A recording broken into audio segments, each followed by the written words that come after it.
All right, welcome everybody to this episode of Tennis Channel Inside In. Joining us now, joining the Tennis Channel studio is a young professional who has been taking the tennis world by storm, running through the Challenger Tour like a buzzsaw recently, 4 Challenger titles, all since June, an incredible record.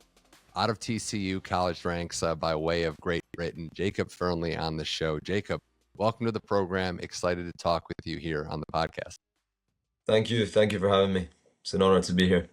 Thanks. Well, honor. I know it's. We'll get to the honor part, but no, you've been on a bit of a heater. But I want to go back to the beginning of your tennis journey because whenever we get these new faces emerging, sometimes in your case, there's not a lot known about your backstory and how we got to this point. So I know you're from Great Britain, a obviously tennis crazed region of the world. But how did your individual journey with the sport start? Were you from a family that prioritized it? Did you discover it on your own? What was the tennis origin story for Jacob Fearnley like? Yeah, so I was born in England, and then I moved to Scotland when I was about 2 years old. And my grandparents both played tennis just for a local club, and my mum also played tennis for a local club. So they kind of got a racket in my hand pretty early, and my granddad actually made like a wooden racket for me when I was about 2 years old. And I used to carry that racket around with me everywhere. And yeah, they took me to their local club and took me to the nearest kind of tennis center, and I used to kind of play tennis from a young age, and that's kind of how I developed a love for the game. And yeah, that's kind of how it all started, was in my granddad's back garden. He had a big back garden, and we would set up like a little net, and then we would just play over the net on the grass, and that's kind of how it started for me. I'm just laughing. You're like the third guest in a row. It's always the grandparents. Like Yeah, it yeah, comes it back doesn't to that surprise me. I level. hear it a lot as well. Yeah. So if you could tell us a little bit about your junior career, because I think we can state now, like to everybody out there, beating Sinner and Alcaraz, maybe not the hardest thing in the world. I'm kidding, obviously, but you had victories over both those players who just played in the Beijing final in your junior career. So for Yeah. someone coming up in tennis in your era, what was it like going through the junior ranks, kind of finding yourself, finding your game as you progressed? Yeah, I mean, it wasn't easy for me for sure. I think I was lucky enough to play Sinner and Alcaraz maybe when they weren't playing at their best. I played Alcaraz when he was a lot younger, so he was like 14, I think, at the time, and I was 17. So I think I played him at a good time. Don't want to play those guys now, that's for sure. But yeah, no, the junior tournaments were great. I think they were a great way for me to develop my game. Got the ability to travel a lot. I got to like 27 maybe in the junior rankings, career high. So I wasn't amazing, but I did decent in some tournaments, and I think playing those tournaments against the best players in the world was a great learning experience for me, and kind of definitely was a beneficial kind of period for my tennis for sure.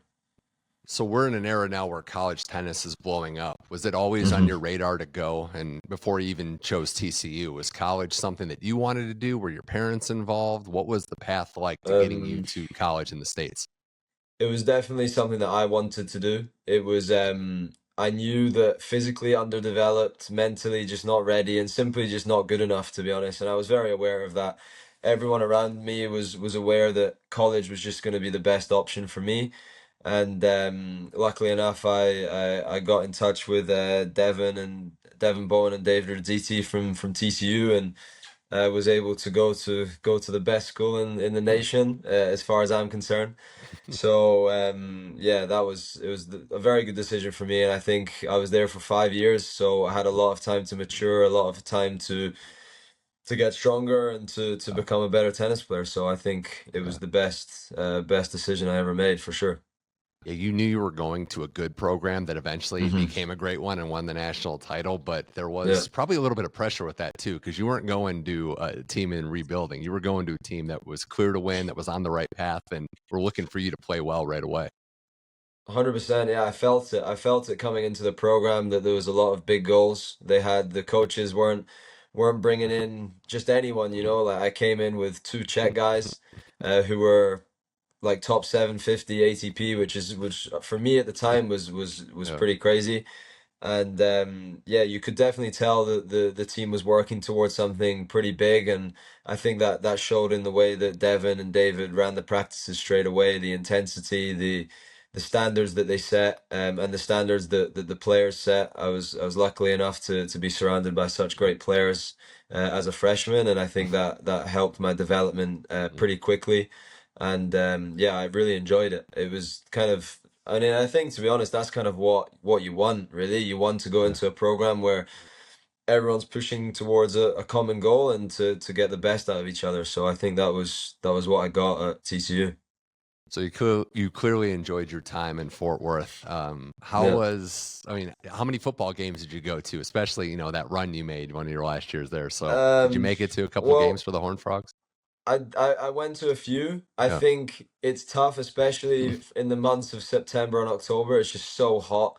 I couldn't really. I'd go for the experience, Yeah. but I couldn't stay for too long. But I actually went to the Michigan TCU game, the semifinal game in Arizona. I went to Mm. that game, and that was awesome. I mean, that was one of the best experiences. Like, I don't even really know what's going on in football, to be honest, but I thought it was amazing. Like the atmosphere, Yeah. and that was such a cool game. And I'm a big Horned Frog fan, so to see them get to the national championship game was super awesome, and I was very grateful to be a part of that, to be honest. Yeah, times lined up perfectly for you. Your career, the tennis team does well, the football team does well, and Yeah. in a sport like tennis, Jacob, how important and how kind of different was it being part of a team? You've talked about the transition to the pros. You're more on an island, but being able to lean on your teammates, kind of get some energy from them when they play well. What was that like Yeah. as a tennis player being part of a team? It's great. I mean, it adds extra motivation to win, to push yourself. I think it's like having eight guys that you're competing with to in the lineup. To you obviously they're your best friends, but you wanna beat them and you wanna push each other to get better because at the end of the day, like I said earlier, we were working towards a common goal, and that common goal was to win a national championship, and that was kind of the way to do that is to push ourselves to get better and hold each other accountable. So I think in that sense, it really helped my tennis because I was surrounded by so many good players that I felt like I had to work hard. I had to put in extra hours, and yeah, I was very grateful to have those guys around me for sure. But no, yeah, it's definitely a change being part of a team. But I think I like being around my friends. It makes the losses less difficult. It makes it easier to come back to practice the next day. You're seeing friendly faces, you're seeing your best friends, and I think that's something that's great about college tennis, especially in the practice and in the tennis front.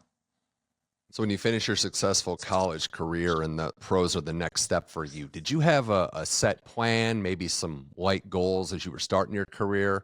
Or was it simply, Jacob, just one match at a time, but when you made that transition? I think it was, yeah, more like you said, and I still kind of have that attitude. It's just one Mhm, match at a time.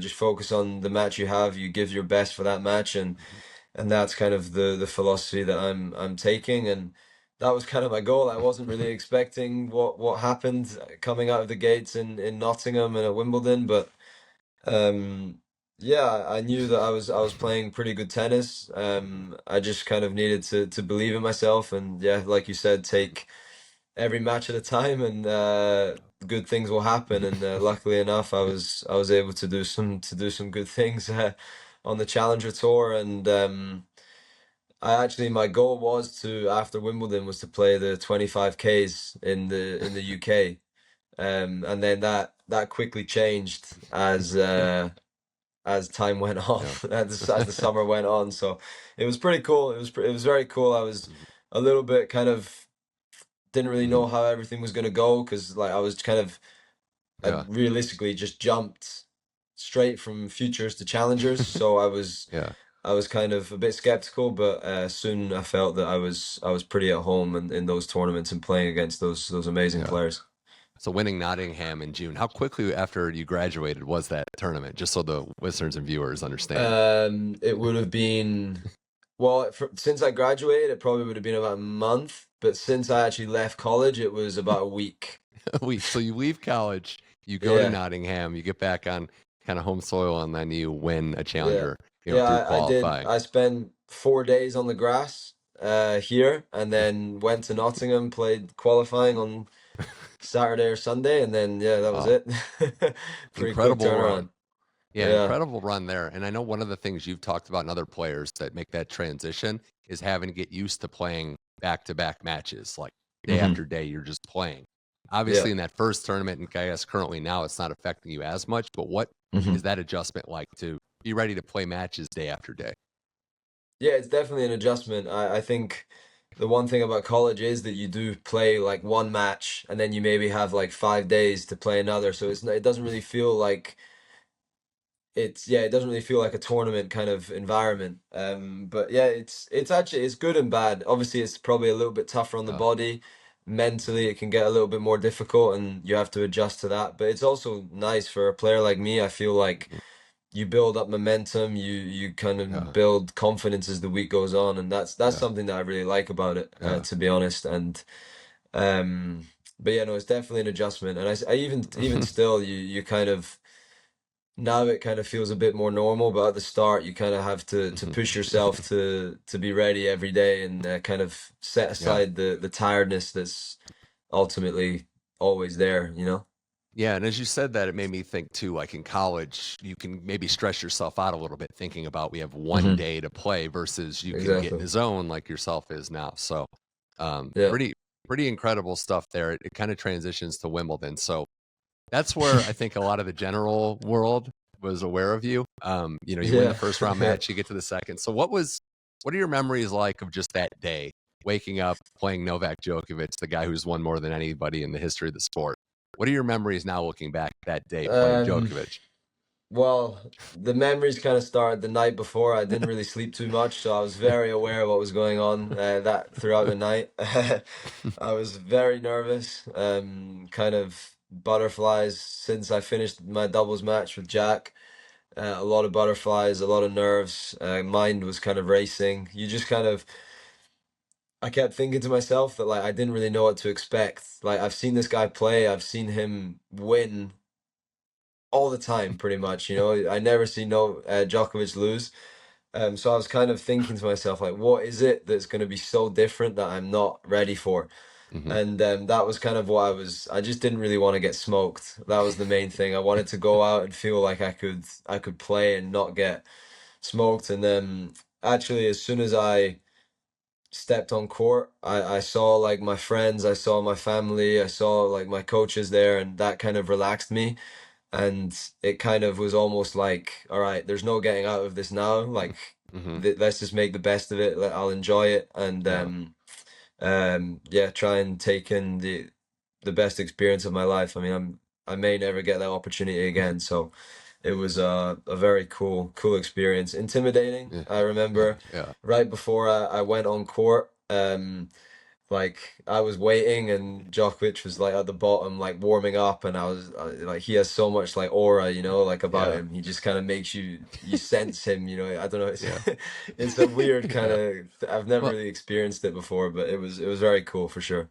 Well, you pushed him 4 sets, 2 tight ones at the end. Yeah. And yeah, the aura thing is real. I wanted to follow up on that because I Hmm. definitely think these players know that they have it, these legends, and they kind of lean on it a Yeah. little bit, but it has to be tough, right? To not and you know from experience what this could be like to not lose before you've even stepped out there, to get just 100. intimidated and dig yourself too big of a hole. So it's got Yeah. to be something to kind of, just to kind of follow up on what you're able to do to just block out. I'm playing a tennis match, not just playing a legend. Yeah, I mean, exactly. Yeah, it's definitely something, and I think they know that. I mean, they play on the biggest courts. They're very comfortable playing on the Hmm. biggest courts, and for someone like me who's never been on that situation, guys like that, they know that I'm gonna be nervous, and they know who they are. They know Yeah. that they have Hmm. that aura about them. So I think in like ways that to kind of shut it out or just to kind of maybe focus on yourself a little bit more. It's very difficult to do, but I think Hmm. I tried to just focus on the things that I can do well, the things that I know that I can I can execute, and I tried to do that to the best of my ability on that day. And I thought Yeah. it took me a bit of a while to get used to get used to Yeah. everything, but I actually thought Yeah. I ended up playing some pretty good tennis near the latter stages of the match, and that was purely down to just trying to play my game and put my kind of identity on the court. Yeah. Yeah, we had a lot of comments here, like this Barstool sponsored athletes pushing Yeah. Djokovic there at Wimbledon. So, more, Yeah, yeah, that's uh, pretty more cool. more here with Jacob Fearnley on Tennis Channel Inside In. He's won 4 Challenger titles this year, into the top 100, and I guess going into the transition from grass to hard court before this run started. I guess leading into after the Djokovic match into these other matches, Jacob, are you the Hmm. type of player that when you do have a setback, a struggle, a loss, whether it's close or lopsided, that you kind of process things and take things away from where to improve? Or, because I think a lot of people can take losses a different way, can linger with them. Hmm. How do you learn from the setbacks that you're going to undoubtedly get in tennis?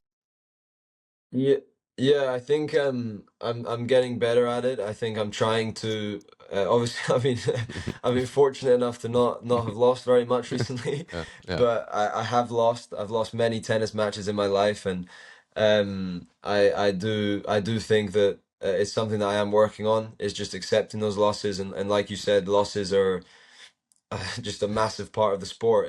That's the struggle of tennis, is that like you have to lose. I mean, mhm, no one wins every match, mhm, so it's yeah, like you said, I'm trying to kind of take those losses on the chin and use them to my advantage. I mean, I've said it a lot that mhm, that match against Djokovic was probably the most valuable match that I've played this year and in my life, mhm, because and I ended up losing it. I learned so mhm. much from that experience, and I genuinely think that a match like that has helped me a lot Yeah, in the coming months, and actually helped me to do what I've mhm. been doing these past months.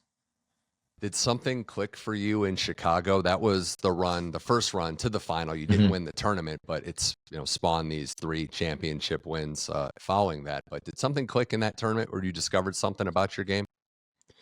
I think so. Yeah. I mean, I beaten a couple very good players. Like I beat Terence Atman, which was a Mhm, good win. I was he was serving for the match. And I think getting through big matches like that give you a lot of confidence, because I'd had some pretty good results on the indoor hard courts and on the grass, obviously, but I hadn't really had some amazing pro results on the outdoor hard court. So to get that to get those wins, I think I got 5 wins that week, was very good for my confidence, and especially leading into the next tournament in Lincoln and stuff, and then the US Open. I think it was a very important week for me, because I also yeah. I had a loss in Newport, which I didn't feel that great in. Lee too played very well, and Mhm, he's had a hell of a year as well. But mhm. yeah, I think it was a very important week for me for sure. So going back to your ITF days before you were even brushing up on the top 1,000, this is something you've done before, kind of go on win streaks. I've noticed in Hmm. researching you. Is that a Yeah. mind state thing? Is that like a ritual thing? Are you just very particular, or is it just kind of putting your head down, being unconscious, and going to work? And like, you mean when I play like the futures? Yeah, I just in general, in terms of like when you're on these win streaks, is there something Hmm. different about how you're handling business? And because I think a lot of players have a tough time going on Yeah. winning streaks in general. So, is there anything in particular that you do to kind of give yourself a better chance?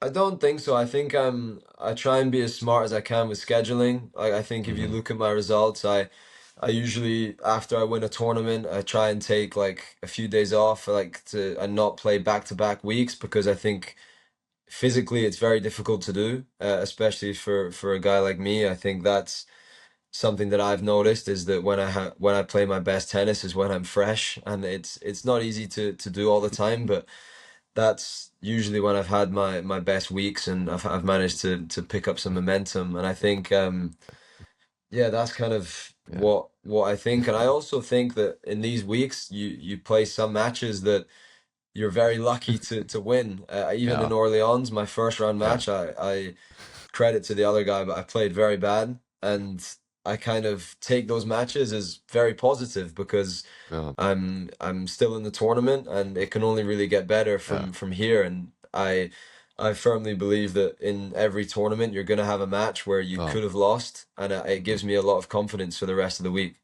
Yeah, and then you end up playing with house money and feel like you Exactly. can't lose because you didn't when you Exactly. should have. So that Yeah. Orleans tournament, we were highlighting that here. What was that atmosphere like? Because for a challenger level event, that was, for my Yeah. money, it looked as good as it can get with the crowd and the atmosphere.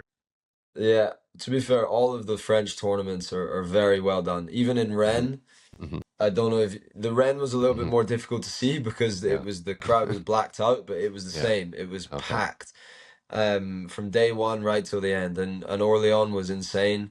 Um, I was serving for the match at 5-4, and all of a sudden I felt the crowd just get so loud, and then I ended up getting broken in a very tight game, and Yeah. Harold like went like this to the crowd, and then oh Yeah. man, my head Yeah. almost burst. I couldn't think. And I think even if you go back on the camera in Challenger TV, you can see that Yeah. the crowd was nuts. But it's very cool. I mean, I love it. I love it. I think it's so much better to play in matches like that because Uh-huh. yeah, I mean it's great. I mean you're playing tennis and you're making people happy. You're making people get behind the sport, and I think Yeah. it's amazing. And what those tournaments in France Oh. or the organizers have done there is truly amazing, and it's awesome for the sport. Yeah, I don't know how happy you made people that day in beating Yeah. Harold Mayo, the local French Yeah, guy. But did that, yeah, and kind of going on that, Jacob, did that take you back to your college days? Because you're a TCU guy, you play in some tough ties, you've gone on the road in some yeah. hostile environments. Was there any similarities there with that? It's difficult. I mean, those that was crazy. The one in Orleans was crazy, Yeah. but definitely. I mean, I've definitely been used to having some pretty chippy environments, playing against chippy opponents in college. I think you ask anyone, college tennis is a bit carnage. There's a lot going on. There's a lot of Uh, people. I remember playing Texas Tech one year.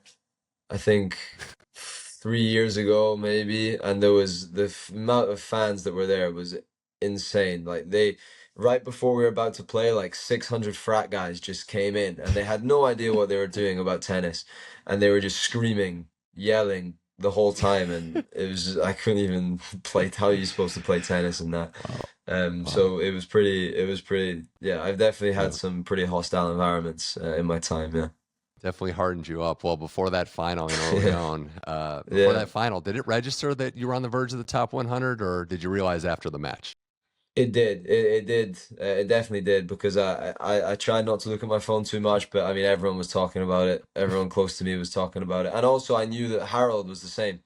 Harold Mhm. was playing for a top 100 spot as well, so that kind of was interesting because I could tell that he was a bit nervous as well. So it was it was it was a weird kind of dynamic because we were kind of both playing for the same thing. Mhm. So yeah, it was pretty cool. It was pretty cool that like that was a match not only for the title but also for top Yeah. 100 as well. Yeah.